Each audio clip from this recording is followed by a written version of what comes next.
রথযাত্রার সবাইকে অসংখ্য শুভেচ্ছা।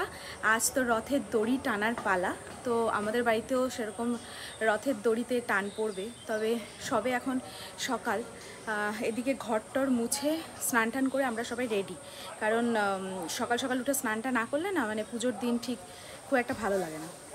ও ওই গাছ থেকে সব কাঁঠাল পাড়া হচ্ছে, কি বড় বড় কাঁঠাল হয়েছে গাছে, বিশাল বড় কাঁঠাল। এই যে কাঁঠাল নিয়ে যাচ্ছে, অনেক বিশাল বড় কাঁঠাল। যাই হোক, আমি তো কাঁঠাল পাইনি, মানে কাঁঠাল পাইনি বলতে কাঁঠাল প্রচুর আছে, কিন্তু অত বড় বড় কাঁঠাল আমার পক্ষে বাড়িতে নিয়ে আসা সম্ভব না, তাই আর আমি আনিনি। আর এখন স্নান তো করে নিয়েছি, এবার চট করে একটু চা বসিয়ে নিই, মানে চাটা না খেলে তো কি বলবো, পুজোর কাজ আর করে উঠতে পারবো না। তো চট করে আগে একটু চাটা বসিয়ে নিই। দেখে শিপ্রাও চলে এসেছে, দেখি ঠাকুর উপরের কী পরিস্থিতি, কি চলছে। ওইদিকে চলছে হচ্ছে সবজি কাটা। ও তুমি সবজিটা কাটতে পারতে তো? পারছে না কেন? ও আচ্ছা, তাহলে আমি পায়েসটা বসিয়ে দেবো। আয়োজন করা হচ্ছে খিচুড়ি সাথে লাবড়ার তরকারি। আর লাবড়ার তরকারিতে তো সব রকমের সবজি দেওয়া যায়, শুধু পুঁই শাক দেওয়া যায় না। গতকাল সব বাজারই করে রাখা হয়েছে, মানে বিশেষ করে সবজি বাজারটা, কারণ বাজারটা যদি সকাল সকাল না থাকে তাহলে খুব সমস্যা হয়ে যায়। আর সকাল সকাল বাজারটা থাকলে কি কেটে কুটে সব রাখা যায় তাড়াতাড়ি। এদিকে কালকে বাজার করতে গিয়ে এই জলশঙ্খ আর জলশঙ্খের স্ট্যান্ডটা নিয়ে এসেছি। মানে আমাদেরটা না পুরো কালো কালো হয়ে গিয়েছিল, তাই এটা একটু চেঞ্জ করবো, অনেকদিন ধরেই ভাবছিলাম। আর এত সাদা, বেশ ছোটোর মধ্যে কিন্তু খুব সুন্দর দেখতে, অনেক ছিল, তার মধ্যে এটাই পছন্দ হয়েছে। এই স্ট্যান্ডের সাথেও একদম মানানসই, বেশ ভালো লাগছে দেখতে। একটাতে না, একটা কাজ করছি, প্রায় এই বড় গামলাটাই করে ফেল, এই বড় গামলাটাই। হ্যাঁ বুঝলি, হ্যাঁ ওখানে বসবে তো গ্যাসের ওপরে। হ্যাঁ হ্যাঁ, না বসার কি আছে।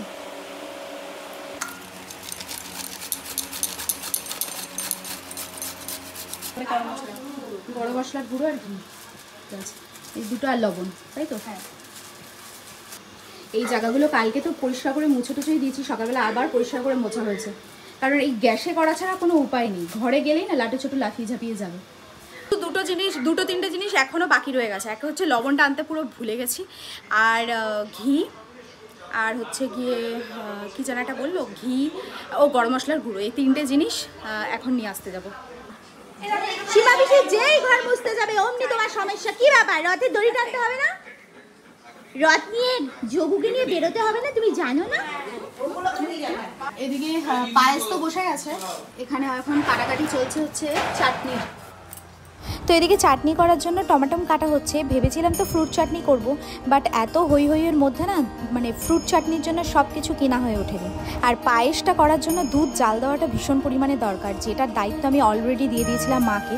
দাঁড়িয়ে দাঁড়িয়ে মা দুধটা জাল দিচ্ছিল যাতে পায়েসটা আরও সুন্দর হয়ে ওঠে।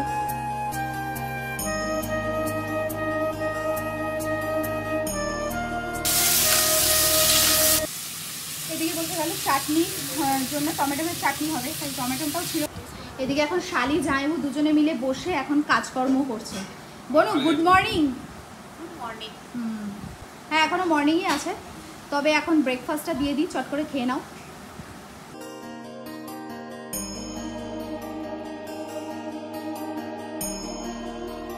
কালকে তো ফুল টুলগুলো সব কিনে আনাই হয়েছে, তবুও বাড়ির ফুল দিয়ে একটা পুজো দেওয়ার একটা আলাদাই মজা। আর বাড়িতে যখন ফুল ফুটেই রয়েছে, এখন মা ফুলগুলো চটপট করে তুলে নিই।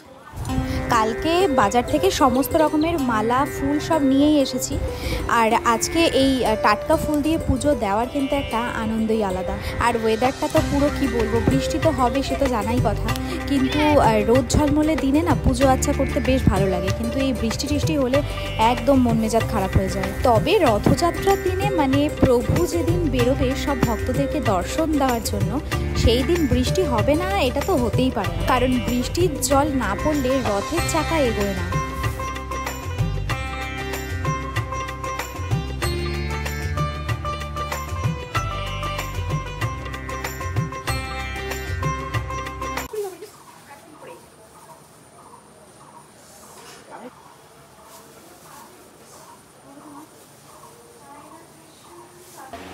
পুষ্পপত্রটা আগে সাজিয়ে নি চট করে।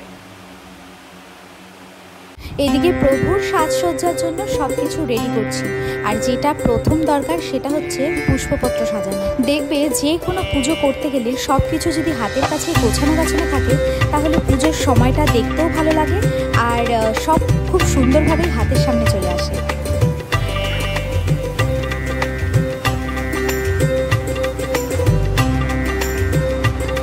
গোটা একটি বছর প্রভু অপেক্ষা করে থাকেন তার ভক্তদেরকে দর্শন দেবেন। আর রথযাত্রা হচ্ছে সেই একদিন যেই দিন ভগবান শুধু একজন দুজন নয় শত সহস্র ভক্তকে দর্শন দেবেন বলে মন্দির চত্বর থেকে বাইরে বেরিয়ে আসে। রথ মানে হচ্ছে শরীর, আর সারথি মানে মন, রশি মানে হচ্ছে ভক্তি, আর যাত্রা মানে আত্মার ঈশ্বরের দিকে এগিয়ে চলে।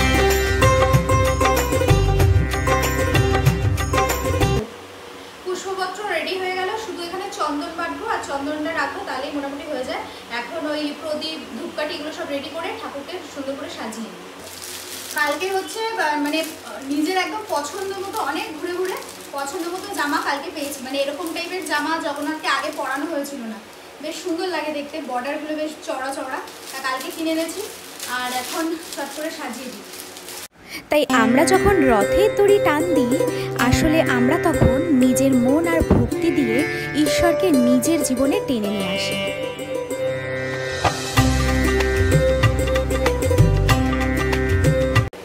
এখন শুরু হবে গোপুর স্নান, 3 গোপুকে একসাথে স্নান করিয়ে দিই। তো প্রথমেই জগন্নাথকে সাজানোর আগে গোপালকে স্নান করিয়ে নিচ্ছি। আমাদের যেহেতু 3টে গোপাল তাই বড় একটা পাত্রে 3 জনকে একসাথে বসিয়েই স্নান করাচ্ছি। এইবার জগন্নাথকে সাজিয়ে প্রভুকে রেডি করার পালা। আর রেডি হওয়ার পর আমার প্রভুকে কেমন লাগছে দেখতে, মানে আমাদের প্রভুকে কেমন লাগছে তোমরা কিন্তু কমেন্ট সেকশনে অবশ্যই জানিও। তো এই যে আমার যোগু রেডি, এই তোমরাও দর্শন করে নাও। যোগুকে এখনো ফুল টুল দিয়ে সাজানো হয়নি, সবে ড্রেসটা পরানো হয়েছে। কেমন লাগছে কমেন্ট সেকশনে জানিও কিন্তু।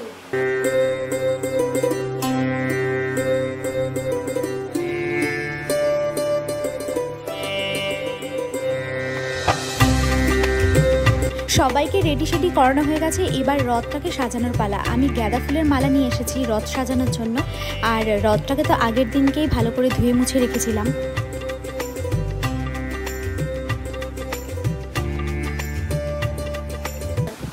এদিকে রথ সাজানো তো রেডি, বাট জানতাম যে বৃষ্টি তো হবেই, আর কি মারাত্মক বৃষ্টি এসছে। এবার এই বৃষ্টিটা যদি কন্টিনিউ হয় তাহলে রথ বের করাটা ভীষণ চাপের হয়ে যাবে, তখন ওই বাইরেটাই ঘোরাতে হবে, কিচ্ছু করার থাকবে না। এবার জানি না প্রভুর যদি এই একটা বছরে একদিন ইচ্ছা না হয় বেরোনোর, তাহলে আর কিছু বলার নেই। এবার দেখা যাক বৃষ্টি কখন থামে।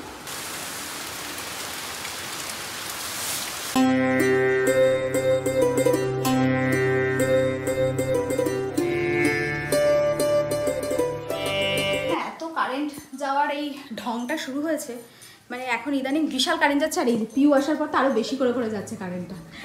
এদিকে কারেন্টটা চলে গেছে, আর মা এখন ফল কাটতে বসেছে, ফলটা কেটে নিক, অন্ধকার হয়ে গেল আবার, কি বলবো আর।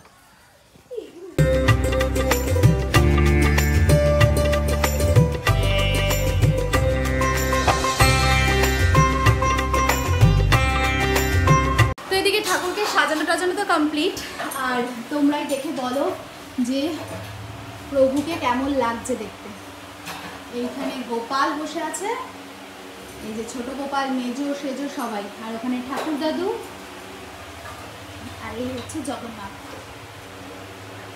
সাজানো তো কমপ্লিট, এবার শুধু মানে খিচুড়িটা অর্ধেক হচ্ছে আর লুচিটা ভাজা হবে, তাহলেই হয়ে যাবে। তারপরে এখানটা প্রপারলি গুছিয়ে নেবো, আবার অন্যদিকে আবার ওগুলো সব কমপ্লিট করে লাড্ডু ছোটু রান্নাটা করতে হবে, তারপর সারা বাড়ি আবার মুছতে হবে, তারপর দেখবো হচ্ছে পুজো। তো এদিকে লাবড়া রেডি হয়ে গেছে, পায়েস রেডি, এখানে চাটনি রেডি, আর এখানে ভাজাভুজি সব রেডি। আর এদিকে দেখো 3 জন মিলে হত্যা দিয়েছে গেটের সামনে। ও আচ্ছা, দিদুন বাইরে গেছে। ও হ্যাঁ, এই তো এখন দিচ্ছি। এই যে দিদুন বাইরে গেছে বলে এই সব 3টে মিলে বসেছে এখানে বাইরে, যে দিদুনের একটা ফাঁক আমি পাবো, সব কটা হই হই করে বাইরে চলে যাবো। সব রেডি আছে, শুধু দিদুন গেটটা খুলবে। এদিকে মানে 500 বার মনে হয় কারেন্ট গেল, মানে কি বিরক্তি হচ্ছে। ওইখানে ঝুলিয়ে রাখ, ভিজা তো কোনো ঝুলিয়ে রাখ, কিছু হবে না। তার এখানে এই যে খিচুড়ি হয়েই গেছে, এখন শুধু ঘি গরম মশলা পড়বে। এখানে ফুটছে, 2 ভাগে করা হয়েছে, নাহলে উপর ঝুপুর হয়ে যায় যদি, সেই ভয়।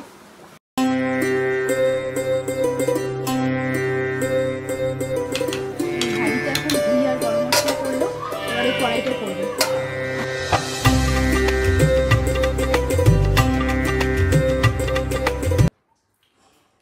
এদিকে আবার সব চতুর্দিকে ঘরটর সব মুছলাম, মুছে সবাই মিলে ফ্রেশ হলাম। এখন একটু মানে নর্মালি একটু সেজেগুজে নিয়েছি, সাজগোজ কিছুই না, কিন্তু শাড়িটা তো পরতেই লাগবে, যেহেতু যোগু নিজেও সাজতে পছন্দ করে আর সবাই যাতে সেজেগুজেই থাকে সেটাও পছন্দ করে। তো একটু শাড়ি পরে নিলাম, এবারে পুজোটা শুরু করব।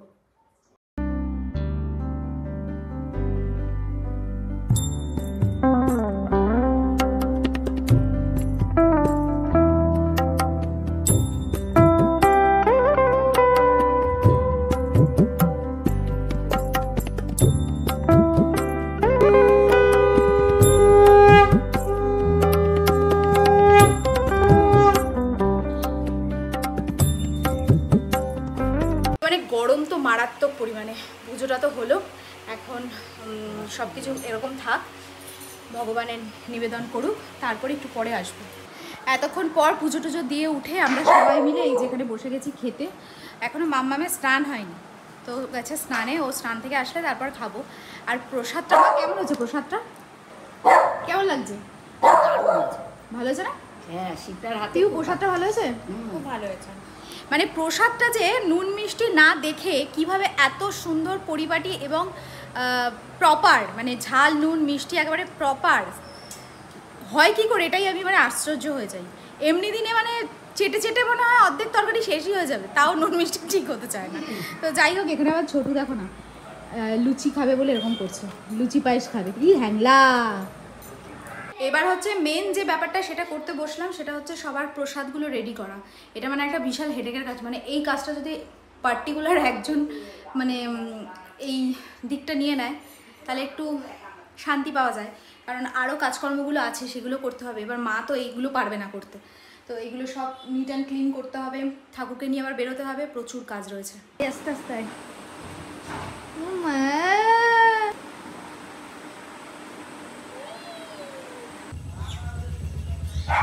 যোগু এখন যাচ্ছে ঘুরঘুরু করতে, বৃষ্টি বন্ধ হয়ে গেছে।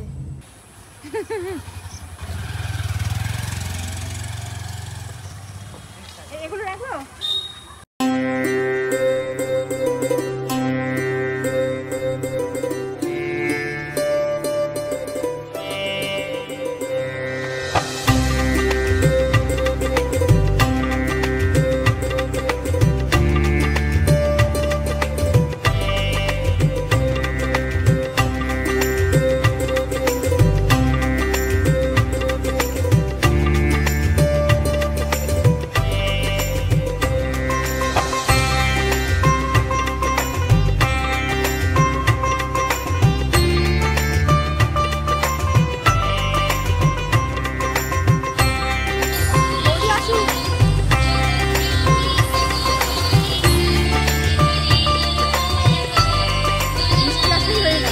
হঠাৎ করে যে ঘটনাটা ঘটলো, মানে সেটা কি বলবো, যতক্ষণ না বলতে পারছি ততক্ষণ মানে আর শান্তি নেই। ব্যাপারটা যে এইরকমভাবে হবে আর এরকমভাবে আমার মনের ইচ্ছাটা পূরণ হবে যতটুকুই হোক, কিন্তু সেটা মানে জাস্ট অবাক কাণ্ড। যেহেতু এখন হচ্ছে গিয়ে বৃষ্টিটা চলে আসবে, একটু পরেই মনে হচ্ছে বৃষ্টি আসবে, তাই ভাবলাম যে তাড়াতাড়ি ঠাকুরকে নামাতে হবে, ঘোরাতে হবে রাস্তায়। তো যাই হোক, প্রভুকে নিয়ে তো যাব, এটা তো মনস্থিরই আছে যে একটু পরেই বেরোবো। ব্যাপারটা এইটা হয়েছে যে গত বছর আমি ভেবেছিলাম যে এবছরে আমার সাধ্যমতো কিছু করে প্রসাদ হিসাবে নিয়ে একবারে রথের সাথে নিয়ে বেরোবো। এবার যারা আসবে প্রভুর দর্শনে তাদেরকে অল্প হলেও হাতে একটু প্রসাদ দেবো, মানে এটা আমার মনের থেকে ইচ্ছা ছিল। তো তো যাই হোক, কথা বলতে বলতে কারেন্টটাও চলে গেল। তো এই ইচ্ছাটা ছিল মনে মনে, এবার সেটা বাড়িতে আলোচনাও করেছি, বাট কিছু কারণে এবছরে সেটা হয়নি, যেহেতু আমার শাশুড়িও বাড়ি নেই। এবার শাশুড়ি মানে অমাবস্যার রথ একসাথে পড়ে গেছে, তো এর জন্য বাড়ি নেই শাশুড়ি। এবার আমার মা, এই কজন মিলে এত কিছু হেডেক তো পুরোটাই আমাকে নিতে হবে। যদি শাশুড়ি থাকতো সবাই মিলে একটা করা যেত, তো এটা আর কিছুই মাথায় ছিল না, হয়ওনি, মানে হবে না এটাই জানতাম যে হবে না। তো জানি না কিভাবে, মানে আজকে প্রসাদ বানানোর পর, প্রসাদ সবাইকে দেওয়ারও পর, আমরা খাওয়া দাওয়া করলাম, প্রসাদ দেওয়া হলো, সব কিছু হয়েও, মানে সব কিছু দেওয়ার পরও দেখলাম যে পুরো একটা গোটা গামলা খিচুড়ি তরকারি রয়ে গেছে। এবার আমি না তখন মানে বুঝতে পারছি না যে মানে সবাইকে তো সবার প্রসাদ তো রেডি করে ফেললাম, তাহলে এত প্রসাদ কি করে হলো, মানে এগুলো তাহলে এখন কি হবে, এই সব ভাবতে ভাবতে না হট করে মাথায় হলো যে তাহলে একটা কাজ করি, জগন্নাথকে নিয়ে তো বেরোবোই, তাহলে ওগুলো নিয়েও বেরোই, যারা জগন্নাথ দর্শনে আসবে, রথ টানবে, তাদের হাতে দিয়ে দেবো ফল প্রসাদ সাথে। মানে এই ইচ্ছাটা অল্প হলেও যে প্রভু আমার পূরণ করলো, আমি তো জাস্ট ভেবে অবাক। মানে এটা ভাবতে গেলেই মানে সেই মুহূর্তে আমি অবাক হয়ে যাচ্ছিলাম, একটু ভয়ও লাগছিল যে নিয়ে বেরোবো, সবাইকে ডাকবো, কেউ নেবে কি নেবে না। তো না, যাই হোক, যতটুকু সে চেয়েছে করতে পারলাম, আমাকে দিয়ে করালো, আমার ইচ্ছাটা পূরণ করলো, এইটুকুই তার কাছে মানে কি বলবো, বিশাল বড় পাওনা আমার। মানে সে যে মনের ইচ্ছাটা এইভাবে পূরণ করবে আমি সত্যিই ভাবিনি। বলতে বলতেও মানে আমার একটা ভেতরে যে কী ফিলিংস কাজ করছে না, মানে সেটা তোমাদেরকে মানে বলে বোঝাতে পারছি না। মানে কি বলবো, কী যে আনন্দ লাগছে। ঠাকুর ঘর পুরো মানে মুছে টুছে একদম পরিষ্কার করে, ড্রেস ছেড়ে আবার একটু ফ্রেশ হয়ে আবার ড্রেস পরলাম, কারণ আজকে একটু মেলায় না গেলেই নয়। আর মাম্মাম তো খুব বায়না করছে যে মেলায় যাবে, কোনোবার নিয়ে যাওয়া হয় না, যেহেতু আজকে এবার পিউ আছে তো ওকে নিয়েও যেতে হবে। ও বলছে যে আমি রথের মেলা দেখবো বলেই এসেছি এখানে। তো যাই হোক, আমি কোনোবার যাই না, মানে আমাদের বাড়ির সামনে যেটা হয় সেটাতেই যাই। এবার আমরা যাবো একটু রানাঘাটে, তো কোর্ট মোড়ে, রানাঘাট কোর্ট মোড়ে হবিপুরের রথ আসে, তো হবিপুরের জগন্নাথ আসে, তো সেটাই দেখতে যাব এখন। তাই রেডি হয়ে গেছি, এখান থেকে টোটো ধরবো, টোটো বা অটো যেটাই হোক না কেন ধরে যাব। রথের দিন মেলায় যাব না বা মেলায় জিলিপি পাঁপড় ভাজা খাবো না, এটা তো হতেই পারে না। তো গিয়েছিলাম আমাদের রানাঘাট কোর্ট মোড়ে রথের মেলাতে, যেখানে হবিপুরের রথ আসে, মানে হবিপুরের জগন্নাথ এই মাঠে 7 দিন থাকেন। আমাদের রথযাত্রা তো আমরা খুব দারুণভাবে কাটালাম, আর আমাদের প্রভু জগন্নাথও বেরিয়েছিল ঘুরতে, তোমরাও সেটা দেখলে। তো তোমাদের রথযাত্রা কেমন কাটলো কমেন্ট সেকশনে জানাতে কিন্তু একদম ভুলো না। ঘুগনি খাওয়া চলবে এখন, তাই না? এই দিদি, আপনারা সেই কাশ্মীরে গিয়ে ডিম খাওয়া পাবলিক না? এদিকে মেলায় তোমার কেমন লাগলো বেবি? ভয় লেগে গেছে। কেন, তোমাকে যে দোলনায় চড়ানো হলো? ওটাই তো ভয় ছিল না। ও আচ্ছা, লাস্ট টাইম প্রমিস করেছিলাম আর উঠবো না। তাও এখানে ভালো লাগলো। বেরোতে বেরোতেই অনেকটা লেট হয়ে গেছে, মানে ওর জন্য, আমাদের জন্য নয়। যদি আরও আগে আগে বেরোতাম তাহলে আরও অনেকটা টাইম থাকতে পারতাম, কিন্তু এখন বাজে প্রায় 9:45, 9:30 9:30 তো বাজেই। ওর জন্য তাড়াতাড়ি বাড়ি চলে যাচ্ছি।